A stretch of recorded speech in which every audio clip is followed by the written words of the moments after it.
بسم اللہ الرحمن الرحیم۔ محترم ناظرین السلام علیکم۔ آپ صلی اللہ علیہ وآلہ وسلم کی ذات پر لاکھوں کروڑوں درود و سلام۔ دوستو، آج کا جو میں عمل آپ کو بتانے والی ہوں یہ بہت ہی خاص عمل ہے۔ آپ نے 27 رمضان المبارک شب قدر کو یہ عمل کرنا ہے۔ 27 رمضان المبارک شب قدر کی رات بہت ہی خاص رات ہوتی ہے، رحمتوں اور برکتوں والی ہوتی ہے۔ اس رات کو بہت زیادہ نفلی عبادات کی جاتی ہیں اور جو بھی اس رات اپنے رب سے مانگو گے آپ کو مل جائے گا انشاءاللہ۔ آپ سے گزارش ہے آپ ویڈیو کو مکمل دیکھیے گا۔ آج میں آپ کو بہت ہی پتے کی بات بتانے والی ہوں، اس لیے ویڈیو کو بالکل بھی اسکپ مت کیجیے گا۔ آپ کے جو بھی حاجات ہیں، جو بھی مسئلے مسائل ہیں، وہ آج اپنے رب سے مانگ لیں۔ آپ کے تمام مسئلے مسائل حل ہو جائیں گے اور تمام حاجات انشاءاللہ پوری ہو جائیں گی۔ رمضان کے آخری عشرے کا خاص خیال رکھیں۔ کہیں آخری عشرہ شاپنگ، مہندیاں، چوڑیاں، جوتے، سوٹ، بازاروں کی خریداری میں ضائع کر کے آخری عشرے کے دن رات کی روحانی کمالات سے محروم نہ ہو جائیں، کیونکہ شیطان اور نفس آخری عشرے کے لیے رمضان سے پہلے پروگرام بنواتا ہے۔ آخری عشرے میں ایک خاص روک جو اس امت کو لگا ہے وہ عید کے نام پر گفٹ اور ہدیے ہیں۔ اس میں کوئی حرج نہیں، لیکن عید کے بعد دے دیں۔ ناک ہی تو ہے، بقول ایک اللہ والے کی مٹی کا بنا ہوا ہے، اتار کر جیب میں رکھ لیں۔ دنیا کے کتنے لوگ ایسے ہیں جو دنیا کی غرض کے لیے اپنے ناک کو نہیں دیکھتے، صرف اور صرف فرض کو دیکھتے ہیں۔ محترم ناظرین، اس بات پر غور کیجیے گا۔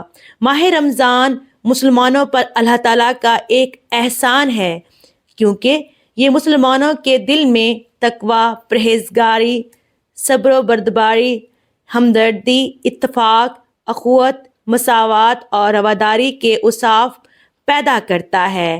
ماہ رمضان کی عظمت یہ بھی ہے کہ اس میں لیلۃ القدر موجود ہے۔ لیلۃ القدر اس قدر عظیم الشان رات ہے کہ اس کی ایک رات کی عبادت کا ثواب 1000 مہینے کی عبادت سے افضل ہے۔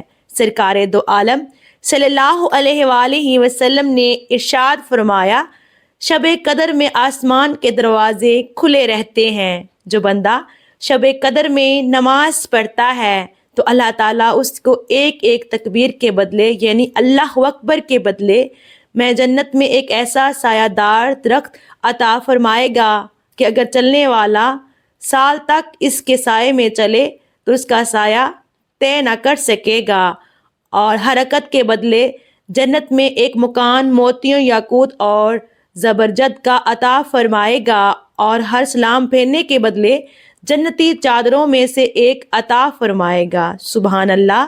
27 شب قدر کے نوافل۔ محترم ناظرین، 27 شب قدر کو 12 رکعت نماز 3 سلام سے پڑھیں۔ ہر رکعت میں بعد سورہ فاتحہ کے سورہ قدر ایک مرتبہ، سورہ اخلاص 15 مرتبہ پڑھنی ہے۔ بعد سلام کے 70 مرتبہ استغفار پڑھے۔ اللہ تعالیٰ اس نماز کے پڑھنے والوں کو نبیوں کی عبادت کا ثواب عطا فرمائے گا انشاءاللہ العظیم۔ محترم ناظرین، امیر المومنین حضرت سیدنا علی مرتضیٰ شہر خدا کرم اللہ تعالیٰ وجہ الکریم فرماتے ہیں، جو کوئی شب قدر میں سورۃ القدر کو 7 بار پڑھتا ہے، اللہ عز و جل اسے ہر بلا سے محفوظ فرما دیتا ہے، اور 70,000 فرشتے اس کے لیے جنت کی دعا کرتے ہیں۔ اور جو کوئی سال بھر میں جب کبھی جمعے کے روز نماز جمعہ سے قبل 3 بار پڑھتا ہے، اللہ عز و جل اس روز کے تمام نماز پڑھنے والوں کی تعداد کے برابر نیکیاں لکھتا ہے۔ سبحان اللہ۔ محترم ناظرین، رسول اکرم صلی اللہ علیہ وآلہ وسلم نے فرمایا، میں نے خواب میں شب قدر دیکھی مگر پھر مجھے بھلا دیا گیا۔ یہ رمضان المبارک کے آخری عشرے کی طاق راتوں میں ہے۔ یہ رات پاک اور باوقار ہے، نہ زیادہ گرم ہوتی ہے اور نہ ہی ٹھنڈی۔ اس میں شیطان نہیں نکلتا یہاں تک کہ صبح صادق نہ ہو جائے۔ محترم ناظرین، اس رات کے بعد والی صبح جب سورج نکلتا ہے تو اس میں زیادہ گرمی نہیں ہوتی۔ محترم ناظرین، حضور انوار سرکار دو عالم صلی اللہ علیہ وآلہ وسلم ارشاد فرماتے ہیں کہ میری امت میں سے جو مرد یا عورت یہ خواہش کرے کہ میری قبر نور کی روشنی سے منور ہو تو اسے چاہیے کہ ماہ رمضان مبارک کی شب قدر میں کثرت کے ساتھ عبادت الہی بجا لائے کہ اس مبارک اور معتبر رات کی عبادت سے اللہ پاک اس کے نامہ اعمال سے برائیوں کو مٹا کر نیکیوں کا ثواب عطا فرمائے گا۔ سبحان اللہ۔ شب قدر کی عبادات ہزار شب کی عبادتوں سے افضل ہے۔ حضرت ابن عباس رضی اللہ تعالی عنہ سے روایت ہے کہ رسول اللہ صلی اللہ علیہ وآلہ وسلم نے فرمایا، لیلۃ القدر میٹھی میٹھی ہوتی ہے، اس کا موسم میٹھا میٹھا ہوتا ہے، نہ گرم نہ سرد، اور صبح کو سورج سرخ ہوتا ہے اور اس کی روشنی کچھ کمزور ہوتی ہے۔ لیلۃ القدر کا دن بہت ہی افضل دن ہوتا ہے۔ 27 رمضان مبارک دن میں 12 رکعت نماز ادا کریں۔ اس کی ہر رکعت میں سورہ فاتحہ، آیت الکرسی اور سورہ قدر 1 بار اور سورہ اخلاص 7 بار پڑھیں۔ جب نماز سے فارغ ہو جائیں تو 3 بار کہیں لا الہ الا اللہ محمد رسول اللہ، پھر 3 بار درود پاک بھیجیں تو اللہ پاک قیامت کے دن اس سے بے حساب عذاب دور فرمائے گا اور وہ انبیاء کرام علیہ السلام کے ساتھ جنت میں داخل ہوگا۔ محترم ناظرین، جتنا ہو سکے اس دن کا فائدہ اٹھائیں، جتنی ہو سکے عبادات کریں۔ انشاءاللہ آپ کے جو بھی مسئلے مسائل ہیں وہ انشاءاللہ حل ہو جائیں گے اور آپ کی جو بھی خواہشات ہیں پوری ہو جائیں گی۔ یوں سمجھ لیں کہ اللہ تعالیٰ نے ہمیں یہ رمضان دے کر ایک موقع عطا فرما دیا۔ کسی بندے سے غلطی ہو جائے تو وہ کہتا ہے کہ ایک چانس اور دے دیں۔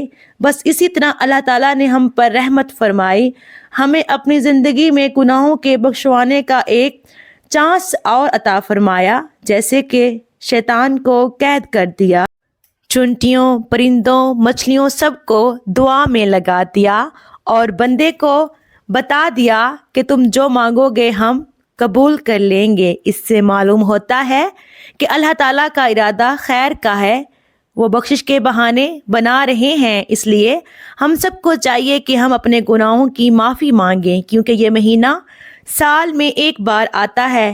خوش قسمت ہے وہ جو اس سال اپنے گناہوں کی معافی مانگ لے گا اور اللہ پاک سے جو مانگے گا اللہ پاک اسے ضرور عطا فرمائے گا۔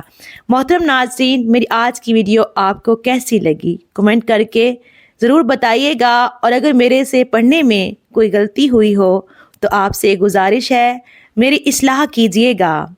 میری آپ بہن بھائیوں سے گزارش ہے کہ میرا ساتھ دیں۔ اللہ پاک سے دعا ہے کہ جتنے بھی بے اولاد ہیں اللہ پاک اس ماہ رمضان مبارک کے صدقے ان سب کو نیک صالحہ اولاد سے نوازے، اور ہمارے جتنے بھی بہن بھائی پردیس میں ہیں، مشکلات کا سامنا کر رہے ہیں، اللہ پاک اس رمضان مبارک کے صدقے ان کی سب کی تمام مشکلات کو آسان فرما دے۔ آمین ثم آمین یا رب العالمین۔ جزاک اللہ۔ اللہ حافظ۔ اور آخر میں جاتے جاتے اگر آپ کو ویڈیو اچھی لگی ہو تو کمنٹ باکس میں اللہ پاک کے 99 ناموں میں سے ایک نام ضرور ٹائپ کیجیے گا۔